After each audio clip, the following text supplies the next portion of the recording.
네, 반갑습니다. DSA 김대웅 원장입니다. 이번 영상은 제가 이제 그 공시생, 경시생 고민상담, 그 DSA 코칭 케어 프로그램이죠. 이제 그 제가 이제 윌땡에서 그 프로그램 이제 의뢰를 받고 윌땡에서 이제 윌땡스 고시학원이죠. 그게 이제 공무원 경찰 그 쪽인데 부산 대구 쪽이 그 온라인으로만 진행하는 학원이에요. 그래서 그때 이제 노량진에서 그 연구소장 제의 받고 내려와서 그 이제 그 온라인 학원이다 보니까 그 온라인 학원의 한계점을 이제 극복하기 위해서, 한계성을 극복하기 위해서 이제 필기 수험생 대상으로 이제 진로 상담, 그 다음에 이제 맞춤, 그러니까 개별 맞춤 학습 설계 뭐 이런 거죠. 학원가에서 그냥 일반 행정 직원들이 그냥 하는 거는, 그거는 이제 거기 학원에 이제 필기 과목 영상이나 교재를 판매하기 위한 영업 상담인 거고, 이제 제가 한 건 진짜 제가 이제 그 운영비를 받고 거기서 이제 제가 개발자인데 직접 운영도 했어요. 1년 넘게 운영하면서 이제 수백 건의 데이터가 이제 확보가 됐죠. 제가 아주 많은 공시생, 경시생 분들을 고민 상담을 해드리면서 이제 공통되는 여러분들이 힘들어하는 것들을 이제 출연했어요. 출연해서 이제 거기에 관한 이제 영상, 팀 가이딩 영상을 이제 올려드릴 건데, 올려드린다고 했었잖아요. 그래서 이제 몇 개 올린 게 있고, 이번 영상은 수험생분들이 어떤 유형들이 있냐면 이런 게 있어요. 선생님, 저는 그 음주운전 기록이 있는데 이게 이제 공식 결격 사유는 아닌데 경찰 면접에서 무조건 떨어뜨린다고 예전에 어떤 경찰 면접관 출신자 면접 강사분이 그렇게 얘기를 하세요.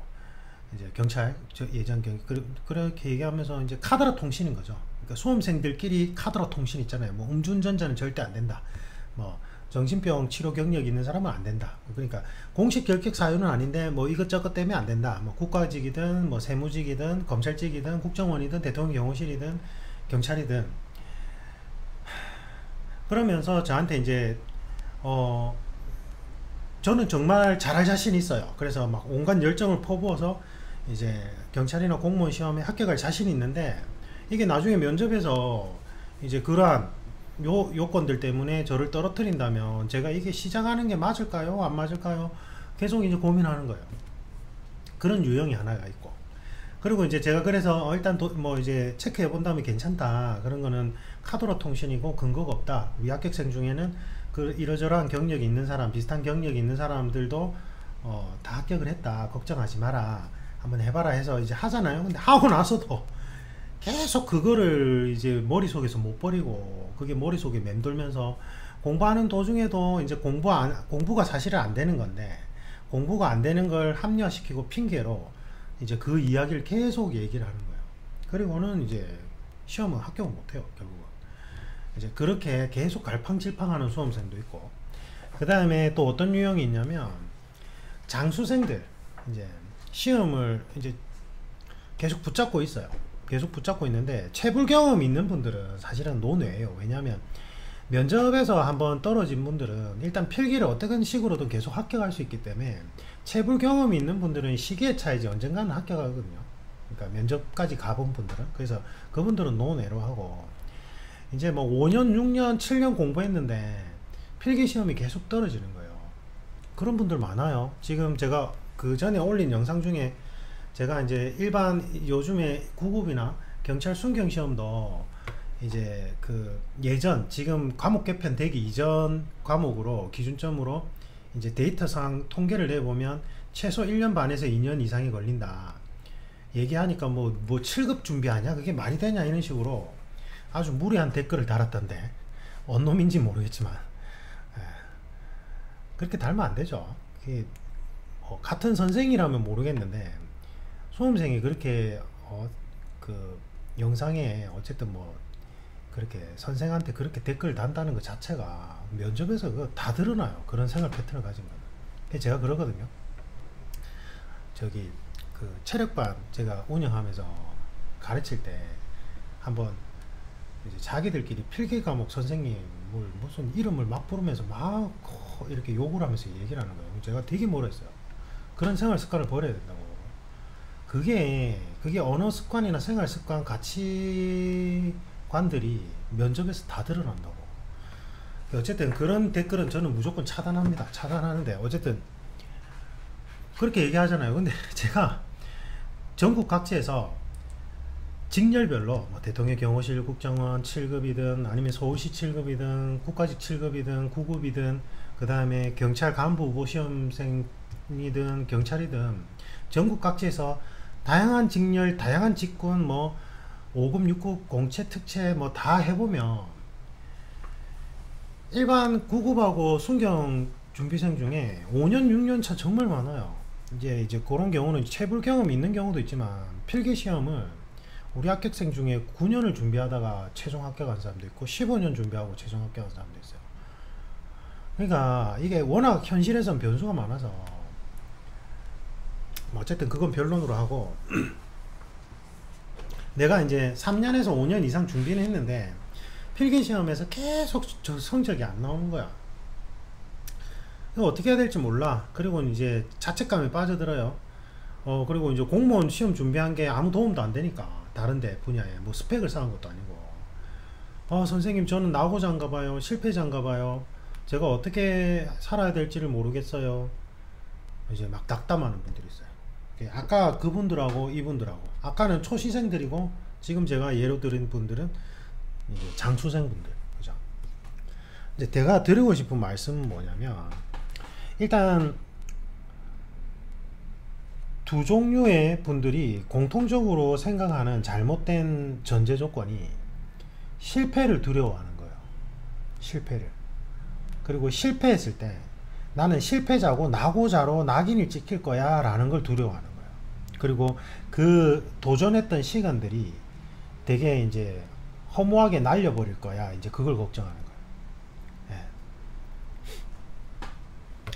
제가 이제 막 한 7년 8년 그 필기시험 준비하고 그런 분들은 이제 대다수는 또 상당수는 또 이렇게 가난해서 일을 하면서 공부를 병행한 경우도 많고 그렇긴 한데 제가 이제 면접 코칭 하면서 또 면접 코칭 할 때 또 그분들이 또 당혹스럽게도 필기나 체력 성적이 좀 안 좋은 경우가 많아요. 이제 간당간당하게 합격한 경우가 많거든요. 그래서 이제 면접에서 뒤집고 합격한 분도 있고 또 못 뒤집고 합격을 못한 분도 있긴 한데 제가 항상 면접 코칭 할 때 제일 처음 드리는 말씀이 정말 고생했다, 대견스럽다 이 얘기를 먼저 해주거든요. 물론 나이가 많은 분도 있어요. 40대 초중반도 있고 그 다음에 이제 30대 후반도 있는데 어쨌든 제가 그렇게 얘기를 해드려요. 제가 왜 그렇게 얘기를 하냐면 저도 실패자예요. 저도 우리 지금 사회적 기준점에 따지면 실패자예요. 왜냐면 제가 이제 집이 너무 가난했어요. 너무 가난해서 어느 정도로 가난한 걸 기준점으로 잡냐 이런다면 저는 단호하게 얘기할 수 있는 게 의식주가 해결 안 될 때, 그러니까 그러니까 입는 거랑 집은 해결이 된다 해도 만약에 먹는 게 해결 안 될 때, 그러니까 먹는 게 해결이 안 될 정도로 가난하면 진짜 그건 가난한 거예요. 그거는 진짜 서러운 거예요. 서러워요. 먹지 못한다는 건 되게 서러워요. 제대로 먹지 못한다는 거. 제가 그랬어요. 고등학교 때 집이 너무 힘들어져 가지고 이제 아버지께서 농장을 좀 크게 하셨는데 빚 보증을 잘못 쓰고 그 다음에 뭐 여러가지 악재가 겹쳤어요. 그래가지고 이제 경제적으로 너무 타격이 심해진 거예요. 그래서 고등학교 때는 진짜 제대로 못 먹었어요. 진짜 막 빈혈을 달고 살 정도로 몸무게가 지금 제가 키가 181이거든요. 이제 지금 나이가 들어서 쪼그라들었긴 한데 그때 몸무게가 60 몇 킬로 뭐 그랬어요. 완전 해골만 나왔어요. 고3 때는 이제 먹지도 못하는데 집에는 계속 분란이 많으니까 잠을 제대로 못 자가지고 건강 상태가 극도로 나빠졌어요. 거기다가 이제 어릴 때 태권도 이제 할 때 그 태권 하다가 태권도 선수 잠깐 차출됐는데 그때 허리를 다쳐가지고 허리도 또 고질병도 있었고 하여튼 악재가 있었어요. 그래서 너무 가난하고 이제 건강 상태가 안 좋아진 상태에서 시험을 쳤는데 망쳤어요. 완전히 이제 망쳤죠. 이제 시험장에서도 쓰러졌어요. 쓰러져 가지고 이제 점심 먹고 어떻게든 회복을 해서 다시 나머지 시험을 쳤는데, 그때 제가 이제 시험을 망치긴 했는데 전국에서 상위 3%대였거든요.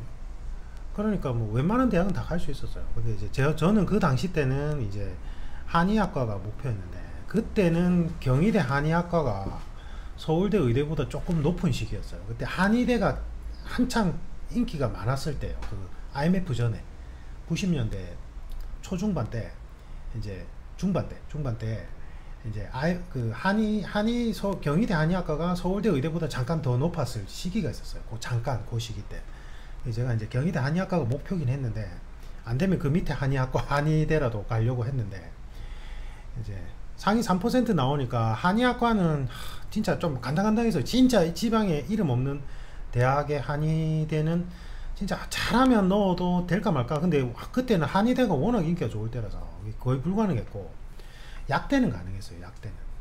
약대는 특차로도 가능했고, 저희 때는 이제 특차 제도가 있었거든요. 성적이 좀 좋은 친구들은 가능한 거. 근데 특차는 약간 간당간당했고, 정시로는 이제 충분히 갈 수 있었고, 약대는 조금 좋은 대학은 아니겠지만, 그래서 근데 이제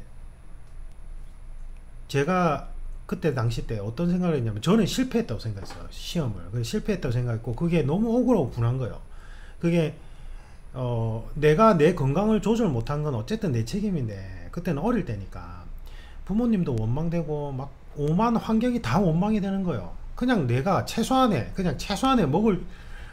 먹는 의식주만 해결되는, 뭐 부자는 아니더라도 그런 평범한 가정집에 태어났다면 내가 충분히 더 잘할 수 있었는데, 너무 억울하고 분해서 그때 성적표 받는 날 울었어요. 제가 울었더니 막 친구들은 그럼 나쁘지는 않은데 그래도 전국에서 상위 3%니까 뭐 이렇게 위로해, 아니 위로를 해줬는데, 저는 너무 억울하고 분한 거예요. 제 나름대로는 뭔가 계획이 잡혀 있었고, 이제 좀 더 이렇게 마무리를 잘하면 갈 수 있을 거라고 생각했는데, 제가 그 쓰러졌던 그 과목만 점수가 아주 낮게 나왔어요. 나머지는 거의 뭐 전국에서 상위 1%, 0. 몇 퍼센트 아니었어요. 다 고득점이었는데, 제가 이제 중간에 이제 너무 어지러워가지고 쓰러졌던 그 과목이 이제 완전히 바닥이었던 거죠. 그래서 이제 합산해서 전국에서 한 상위 3%대였는데, 어쨌든 억울하고 분한 거예요. 제가 그게 너무 엉어리가 졌어요. 그 당시 때. 그래서 이제 뭐 연고대는 학비가 너무 비싸니까 부산에서 가기에는 뭐 언간sem식, 그때 집이 너무 가난할 때니까 일단은 전체 장학금을 받고 갈 수 있는 대학 아니면 어떻게 놓을 수가 없는 거예요. 서울대는 국공립이긴 하지만 장학생으로는 택도 없고, 뭐 거기는 낮은 학과도 간당간당한 거니까 못 가는 거고. 그래서 이제 집 근처 이제 공립대학에 이제 특차 수석으로 입학을 했어요. 그래서 이제 장학생을 이제 오히려 돈을 받고 간 건데, 가고 나서도 그냥 계속 그 열등감에 못 벗어났어요. 그 실패했다는 열등감에. 내가 지금 여기 있을 사람이 아닌데 막 이런 생각 있잖아요. 그런 거에. 근데 딱 보니까 사법시험이라는 제도가 있는데, 이거는 아주 공평한 거예요. 이거는 뭐 집이 가난하든 부자든 뭐 빽이 있든 없든 간에, 그때는 사법시험이 그때 막 1000명씩 뽑을 때가 아니라 막 100명, 300명 이렇게 막 뽑을 때였는데, 이걸 합격하면 내가 이게 세상에 보여줄 수 있는 거예요. 내가 그렇게 공부를 못하는 게 아니다. 어린 마음에. 내가 지금 있는 대학에 있지만, 내가 이제 사법시험을 합격하면 다 한 방 해결할 수 있겠구나. 근데 제가 이제 그때 간과했던 게, 사법시험이 평균적으로 합격이 이제 법대 4년 끝나고 나면 평균적으로 한 3년이 걸려요. 졸업하고도 한 3년. 그러니까 그거는 뭐 서울대 법대도 마찬가지고 다 동일한데, 물론 이제 법대 다니면서 합격하는 사람도 있는데 그거는 극소수고 진짜 운이 좋은 케이스고, 평균적으로 법대 졸업하고 한 3년 정도가 걸리는 시험이었단 말이에요. 근데 이제 제가 간과했던 게, 그러면 공부를 하는 동안 또 먹고 있고, 이제 또 뭐 그때는 우리는 카세트 테이프 세대였거든요. 동영상 세대가 아니라 카세트 테이프를 듣고 이제 강의를 듣는 거예요. 뭐 카세트 테이프를 대여를 하려도 돈이 드니까, 또 법학 서적이 좀 비싸요. 엄청 비싸요. 과목 수는 무진장 많고. 그래서 아니 뭐 교재 살 돈도 없고, 그다음에 뭐 대학이야 제가 장학생으로 들어갔으니까 그러면 나은데, 이제 뭐 법학 서적 살 돈도 없고, 뭐 카세트 테이프 살 돈도 없고, 그 다음에 집에서는 도저히 공부를 못 하는 거예요. 집에서는 막 항상 분란이 터져서 잠을 잘 수 있는 환경이 아니었기 때문에. 그래서 이제 제가 이제 일단 사법시험을 합격해서 세상에 증명을 하고 싶은데, 집이 너무 가난하고 뭐 공부를 할 수 있는 여건 자체가 안 되니까, 그것도 거기에 불만이 또 쌓였어요. 그래서 막 그 가난한 환경에서 부모님이나 형들한테 어떻게든 또 이제 친척들한테 빌리고 이제 지원을 받고, 또 저도 일을 하고 하는데 안 되죠. 그게 그냥 전업으로만 해도 될까 말까인데, 이제 내가 항상 이 다음 달 식비를 걱정하면서 공부를 한다는 건 사실은 거의 불가능에 가깝거든요. 식비 문제라도 해결이 되면 다행인데, 아니 안 되죠. 거기다가 이제 시험 치는 날 또 집에 계속 일이 터져가지고 시험 제대로 치러 가지도 못하고 막 하여튼 뭐 난장판이었어. 그게 이제 졸업하고도 이제 제가 이제 대학을 늦게 졸업했어요. 휴학을 계속 해야 되니까 늦게 졸업하고 나서도 이제 한 거의 5년에서 7년 정도가 이제 그런 시간들이었어요. 근데 이제 다행히 제가 이제 일을 하면서, 그때 제가 이제 국내 논술 강사 1세대거든요. 저는 고등학교 졸업하자마자 논술을 강사로 생활을 했어요. 그게 이제 논술이 막 도입되던 시기라서 논술 경력은 오래됐죠. 그래서 논술 강사로 제가 좀 잘했어요. 언어 영역, 고등학교 고3들 언어 영역, 이제 고3들 언어 영역 준비생들이 저한테 언어의 신 뭐 이렇게. 여러분들은 1타 강사가 유명 학원의 1타 강사를 생각하는데, 사실은 그 당시 때 1타는 주택가였어요. 주택가에 주택가에 이제 가외, 그렇게 부업으로 그렇게 가는 거. 서울도 마찬가지, 부산도 마찬가지. 근데 어쨌든 다행히 이제 그걸로 경력을 계속 쌓아가긴 했는데 안 되잖아요. 그러니까 저는 계속 이게 이제 대입도 한번 제 기준점에서 실패를 했는데, 사법시험도 계속 실패를 하고 이제 안 되니까, 이제 또 교수님은 너는 성향상 사법시험이 안 맞고 행정고시가 잘 맞다 이래서 또 이제 시험을 바꿨어요. 그때 제가 좀 실수를 했다고 생각하는데, 이제 그때 사실은 또 밀어붙였어야 되는데 또 행시로 바꾸는 바람에 또 뭔가 이제 새롭게 시작해야 되잖아요. 경제적 여건은 안 좋은 상황에서 이게 이제 막 뒤죽박죽이 된 거예요. 제가 그 계속 실패하는 장수생들 심정을 알아요. 진짜 억울하고 분하죠. 억울하고 분할 거예요. 진짜로 미칠 거예요. 아마 환장할 거예요. 진짜 내가 한 만큼 뭐가 안 나오니까. 그러니까 이게 뭐냐면, 내가 노력한 만큼 뭐가 나와야 되잖아요. 근데 노력한 만큼 뭐가 안 나와. 예를 들면 일이라도 내가 뭐 노가다를 뛴다든지 아니면 아르바이트를 한다면 내가 일한 만큼 뭐 그게 대가가 크든 안 되든 돈을 주는데, 이놈의 시험은 공시생도 그렇고 경시생도 그렇고 뭐 고시생도 그렇고 시험은 내가 한 만큼 뭐가 안 나오잖아요. 이게 미치는 거예요. 환장하는 거죠. 알아요. 거기다가 계속 실패가 반복되면 자책하게 되고 자존감이 떨어지죠. 제가 누구보다 잘 알아요. 누구보다. 그래서 이제 이대로는 안 되겠다 싶었어요. 안 됐고, 또 결혼도 해야 되고, 또 계속 지금 집사람이 그때 계속 기다려줬어요. 우리가 연애 기간만 7, 8년 했거든요.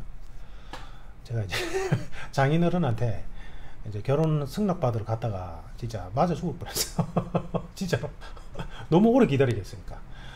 근데 저희 집사람이 정말 착하고 저한테는 진짜 천사예요. 어쨌든 저희 집사람 덕분에 제가 이제 미련을 버리고 이제 다른 분야로 준비를 하기 시작했는데, 그동안 이제 부업으로 하던 거는 이 가르치는 업종은 계속 부업으로 했던 거고, 그래서 이제 시험 종목을 바꿔서 다른 데를 응시를 했는데 딴 데는 다 합격하는 거예요. 뭘 따로 준비 안 해도. 그냥 바로. 근데 이제 제가 나이가 너무 많다 보니까 이제 뭐 어떤 기업체든 공공기관이든 뭐든지 간에 이게 좀 애로사항이 있었어요. 나이는 너무 많고, 그 다음에 이제 그쪽 오너분들하고 이제 인터뷰를 하면 이제 중간 관리직 이상으로 끌어당기고 싶은 거예요, 이분들은. 근데 또 그렇게 되면 제가 이제 낙하산처럼 돼버리고, 뭐가 이제 하여튼 좀 그런 부분들이 있었는데, 문제는 그때 아주 좋은 포지션에 스카우트 제의도 많이 받고 이제 다양한 이제 분야가 있었는데, 합격한 분야도 있곤 한데, 제가 계속 성에 안 차는 거예요. 그리고 그냥 나는 계속 실패자라는 생각. 그리고 그 당시 때 이제 막 로스쿨이 도입되기 시작하면서 이제 무슨 얘기가 막 나오기 시작했냐면, 도입 논의가 있으면서 이제 고시생들, 이제 그 사회 잉여인간이다. 이제 고시생들이 이제 고시만 바라보면서 계속 나이가 들어가고, 그거는 사회적 낭비고 사회 잉여인간이다, 이렇게 표현했어요, 신문에서. 나는 실패한 잉여인간인 거예요. 이게 나는 진짜 열심히 살아온 것밖에 없는데 내가 사회에서 보기에는 실패한 잉여인간이 된 거예요. 그래서 이제 다양한 분야에 합격은 했어요. 합격은 해서 제가 안 간 것도 있고, 제가 이제 최종에 안 간 것도 있고, 뭐 계속 성이 안 차니까 그랬는데, 남들이 보기엔 다 대단한 곳이었어요. 뭐 어딘지 제가 정확하게 말씀 못 드리겠지만 어쨌든 그랬는데, 한 군데 제가 이제 어떤 경험을 했냐면, 이분이 이제 언론사 편집국장님이셨어요. 그래서 이제 어떻게 알게 돼서 저한테 직접 연락이 오셔서 이제 한번 보자고 하시더라고요. 그게 봤는데 이제 저한테 딱 첫 마디가, 이제 이력서 보고 이제 인터뷰하면서 저한테 딱 첫 마디가, 가만히 보더만 대영씨 너무 고생 많았어요, 이라는 거예요. 뜬금없이 처음 보는 분이에요. 그분은 또 서울분 서울대 법대 나오셔서 이제 저하고 비슷한 상황이었나 봐요. 그러니까 집이 너무 가난해서 고시 준비는 했는데 계속 떨어지고, 그래서 이제 언론사 들어가셔서 이제 편집국장님을 하시는 거였는데, 이분이 저한테 대뜸 하는 말이, 눈을 딱 마주치면서 대영씨 너무 고생 많았어요, 이라는 거예요. 뜬금없이. 그래서 제가 네? 이랬더니 내가 지금 대영씨 심정을 누구보다 잘 알고 있는데 나는 이제 그렇게 생각했으면 좋겠다. 대영씨는 실패자가 아니라 계속 숙성되는 과정이었던 것 같고, 정말 어려운 환경 속에서 실패를 두려워해서 미리 좌절하거나 포기하지 않고 끝까지 어떤 목표를 향해서 이 오랜 기간을 달려온 게 너무 대견하고 본인 스스로도 자랑스러워 했으면 좋겠다, 이러는 거예요. 와, 그때 이 정수리에서 이 검도할 때 있잖아요. 죽도로 세게 탁 맞으면, 여기 탁 맞으면 정수리에서 발끝까지 찌릿하거든요. 힘이 탁 풀리면서. 진짜 그랬어요. 그 눈을 마주치면서 그 말씀을 해주시는데, 그냥 고생 많았어요, 그 말씀을 해주시는데 눈물이 핑 돌 것 같은 거예요. 저는 제가 그 어려운 환경에서 진짜 제가 유혹이 많았거든요. 그 있잖아요, 조직범죄 단체 그런 쪽에서, 그쪽 관계자가 다 모든 비용을 다 대줄 테니까 공부만 해봐라, 이런 식의 유혹도 있었어요. 어쨌든 그 비슷한 유혹들도 몇 가지가 있었는데, 제가 어쨌든 저는 진짜 사람답게 살고 싶고, 그런 유혹에 흔들리지 않고 내가 생각하는 내 소신껏 살아가고 싶어서 남한테 피해 안 주고, 제가 어쨌든 없는 돈에 일하면서 주경야도 가면서 열심히 달려온 건데, 실패하고 났을 때 주변 지인들부터가 욕을 했어요. 주변 지인들부터가 너 그렇게 나이면 안 돼, 어떡거냐, 이러고 뭐 아이고 네가 그럴 줄 알았다, 이런 비아냥부터 시작해서 가족이나 친인척들, 그 다음에 지인들이 더 잔인하게 굴었어요. 조언이라는 명분하에. 그러니까 조언이라는 탈은 쓸고 있는데 상처를 후벼 파는 거예요. 그 누구도 저한테 고생 많았어요, 그 다음에 목표를 향해서, 어려운 환경에서도 목표를 향해서 열심히 달려온 게 대견스럽다고 얘기해 준 적이 없어요. 그 누구도. 심지어 뭐 부모님이나 가족마저도 그런 적이 없어요. 근데 딱 그때 편집국장님이 저한테 그렇게 얘기해 주시는 거예요. 너무 감사했어요, 진짜. 그냥 제가 그동안 어려운 환경 속에서 빗나가지 않고 어긋나지 않고 그래도 이렇게 반듯하게 이제 늙어 살아온 삶의 보상을 받는 느낌이었어요. 근데 그분뿐만이 아니라 몇 군데 이제 그런 뭐 대표님이나 이제 그런 뭐 본부장님이나 이런 분들이 그렇게, 이제 이사님들이 그렇게 얘기를 해주시는 거예요. 그러면서 아주 진짜 뭐 말도 안 되는 포지션으로 스카우트 제의도 해주시고 그랬어요, 인터뷰하면서. 그러면서 저도 모르게 이제 이 상처가 치유가 되는 거예요. 치유가 됐어요. 내가 실패한 그동안의 시간이 낭비한 건 아니구나. 나는 내가 그걸 실패의 연속으로 바라봤고 난 어쩔 수 없는 인간인가 봐 자책을 했지만, 생판 모르는 누군가는 저 사람은 아주 어려운, 정말 가정 상황이 힘든 상황 속에서도 본인의 목표를 향해서 미리 자책하거나 체념하지 않고 목표를 향해서 우직하게 달려온 사람이구나. 저런 사람은 우리 조직체에 어떤 포지션이든 잘할 것 같다 라고 좋게 봐주신 거예요. 너무 감사하고 힐링이 됐어요. 물론 저희 집사람도 그렇게 얘기해주고 이제 힐링이 되죠. 힐링이 되는데, 그래도 이제 집사람은 애인이고 결혼할 사람이고 이러니까 그게 완하다는데, 그런 분이 딱 얘기를 해주니까 너무 좋았어요. 너무 좋았고, 근데 이제 대신에 한쪽에 계속 이제 드는 생각이, 공부했던 것들이 이제 경시생이나 공시생 분들은 무슨 말인지 알겠지만, 공부했던 이 과목들이 이제 제가 다양한 뭐 사회부 기자로 활동한다든지, 아니면 대통령 경호원으로 활동한다든지, 아니면 어떤 다른 기관의 어떤 쪽으로 활동한다든지, 아니면 인권 강사나 법률 자문위원으로 활동한다든지, 뭐든지 간에 어떤 내가 그동안에 공부했던 게 그게 직접적으로 연결이 안 되거든요. 그러니까 공부한 것들이 너무 아까운 거예요. 그게 저는 아까웠어요. 또 다른 한편에서. 근데 제가 이제 정계 입문 제의를 받고 정치 쪽에 입문하실 생각이 없냐, 이제 좀 유력 단체로부터 이제 좋은 조건으로 제의받고, 정치란 뭘까? 그 다음에 정치란 건 결국 우리 삶의 대변자 역할을 해야 되는 건데, 우리 삶 속에서 일어나는 여러 가지 일들을 한번 관찰하고 싶은 거예요. 근데 일상생활 속은 제가 아주 어렵게 다양한 일을 솔직히 산전수전까지 다 겪어봐서 괜찮은데, 이 공직사회로 들어가시는 분들의 어떤 가치관들이 어떤지를 살펴보고 싶은 거예요. 그래서 제가 그동안 부업으로 하던 이쪽 분야를 전문적으로 파고들기 시작했어요.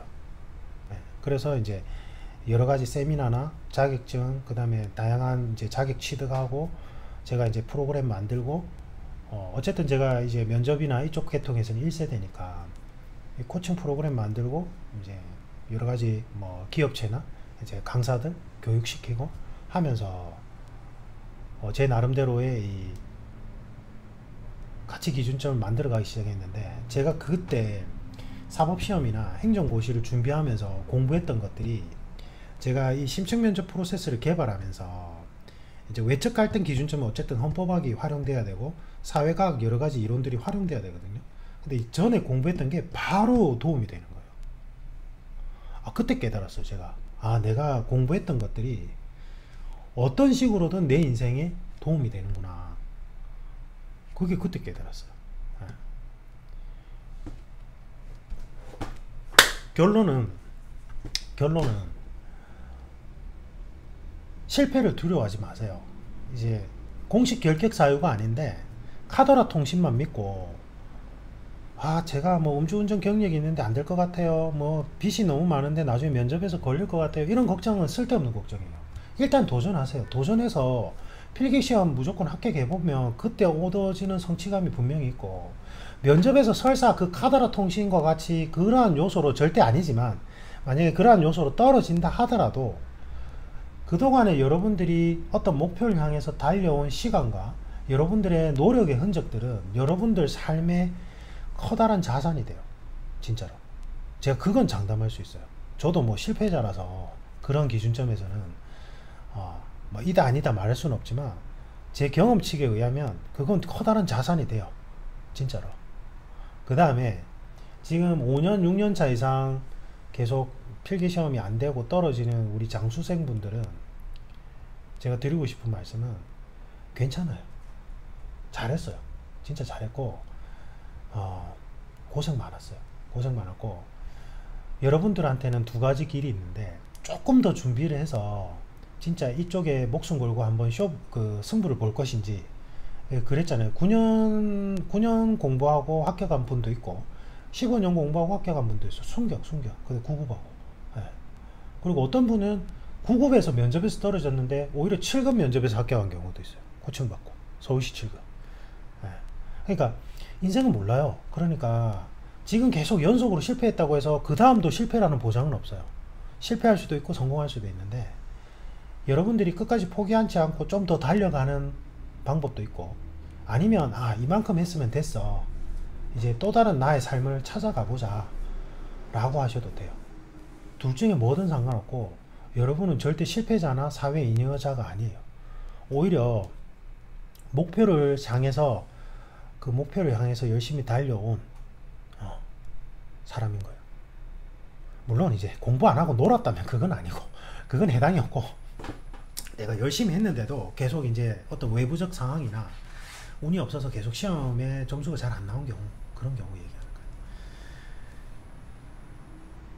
대신에 초시생이든 장수생이든 뭐가 제일 중요하냐면 내 삶의 목표 지점은 있어요. 그러니까 방향성은 있어야 돼요. 목표 지점이라기보다. 저 같은 경우는 제가 이제 그때 이제 대입에 실패하고 한의대를 못 가게 된 상황일 때 이제 법대로 갔잖아요. 결국 법대로 간 건데, 제가 그때 생각한 거는 뭐였냐면 제가 그때 무엇을 위해서 어떻게 살아야 될지 몰랐어요. 저는 한의사가 되고 싶었던 게, 그 황비용이라는 영화를 보니까, 저는 무술을 오래 수련했는데 무술가이면서 한의사로 활동하는 게 너무 멋져 보여서 제가 한의사를 하려고 했던 거예요. 그래서 이제 그게 꿈이 좌절되니까 뭐 어떻게 뭘 사먹고 뭘 해야 될지 모르겠는 거예요. 진짜 자살을 생각할 정도로 그때 정말 암담한 상황이었어요. 그때 암담한 상황이었는데, 그때 어느 날 이제 재래시장을 가다가 어떤 아이를 부딪혔는데, 아이가 밝게 웃으면서 죄송합니다 하는데, 그때 그 시장통에서, 재래시장통에서 열심히 살아가는 사람들이 눈에 확 들어오는 거예요. 그런 거 경험해 봤어요? 오감이 완전히 닫혀있다 갑자기 확 열리는 기분? 그러면서 막 열심히 살아가는 상인들, 그 다음에 아이들, 땀 냄새, 비릿한 생선 냄새, 막 이게 오감에 막 들어오는데, 딱 처음 든 생각이, 이 사람들 지켜주는 일을 하고 싶다, 이런 게 들었어요. 생각이. 내가 목표가 없다면. 그래서 이제 사실랑 이제 뭐 행정고시 이렇게 준비를 했던 건데, 뭐 그걸 증명하고 싶었던 것도 있고, 근데 어쨌든 제 삶의 방향성은 우리 공동체에서 열심히 살아가는 소시민들을 위한 무언가를 해보고 싶다, 이거였거든요. 그게 내 방향성이었어요. 근데 현재 제가 하고 있는 일도, 제가 그동안 가르친 분들이 전국 각지에 온갖 종류의 공공기관에 포진해 있어요, 지금. 대통령 경호실부터 시작해서 뭐 검찰, 그 다음에 경찰, 그 다음에 뭐 철도 경찰, 그 다음에 각 도시별 공직자분들, 뭐 감사원, 뭐 많아요. 뭐 엄청나요. 이렇게 이분들이 면접 코칭 끝나고 또는 이제 현직자로 살아가시다가 한 번씩 스승의 날이나 연락 주시면서 선생님한테 면접 코칭 받을 때 배우고 느꼈던 제 삶의 방향성과 그 다음에 헌법학 이론을 바탕으로 우리 사회 시사 이슈를 분석하고 바라보는 눈을 키운 게 제가 공직자로 살아가면서 너무 큰 도움이 되고 있어요. 아니면 시험에 쳐서 떨어진 분들이라도 연락 주시면서 선생님과 코칭했던 그 순간을 잊을 수가 없어요. 이렇게 제 삶의 방향성을 찾을 수 있어서 너무 감사합니다. 이렇게 떨어진 분도 그렇게 연락이 올 때가 있고 이래요. 그러면 저는 어쨌든 제가 가진 어떤 지식이나 재능을 활용해서 다양한 예비 공직자나 공직자분들께 도움을 드리고 있는 거라고 생각하거든요. 지금 하는 일 자체가 어떻게 보면 제 그때 정한 제 삶의 방향성하고 잘 맞아 떨어져요. 그러니까 저는 실패자가 아닌 거죠. 뭐 제 전용 사무실 한층 다 쓰고요. 뭐 직원이 없다 보니까 제 마음대로 하고, 그 다음에 제가 뭐 영상 강의도 하고 코칭도 해드리고, 그죠? 제 마음대로 시간 다 조정하고, 뭐 경제적으로 그렇게 나쁘진 않고, 사랑하는 가족이 있고, 좋아요. 네. 뭐 판검사나 뭐 저희 법대 동기들처럼 판검사나 뭐 국회의원이나 뭐 이렇게 돼 있다면 더 좋았겠지만, 그렇지 않아도 저는 행복해요. 그러니까 제가 꼭 드리고 싶은 말씀은, 여러분들의 방향성은 정하고 그 다음에 경찰이나 공무원이라는 목표를 정하세요. 인생의 방향성을 먼저 정해놓고 경찰이나 공무원이라는 목표를 정한다면, 설사 그 목표가 좌절되더라도 그 방향성에 맞는 또 다른 목표를 세울 수 있단 말이에요. 그러면 실패자가 아닌 거예요. 됐죠? 오늘은 여기까지 하고 제가 이제 그 목표 설정과 그 다음에 어떻게 행동으로 옮기면 좋은지에 대해서는 다음에 영상에서 설명드리겠습니다. 시간이 너무 오래돼가지고 오늘은 제 개인적인 얘기가 좀 많이 길었어요. 개인적인 얘기가 많이 길었는데 제가 드리고 싶은 말씀의 결론은 괜찮아요. 일단 도전해 보시고 도전하고 실패하는 그 삶 속에서 무언가 얻는 게 분명히 있다는 거 알겠죠? 그리고 실패를 한 분들도 괜찮아요. 고생했어요. 실패라고 생각하지 마세요. 알겠죠? 이상입니다.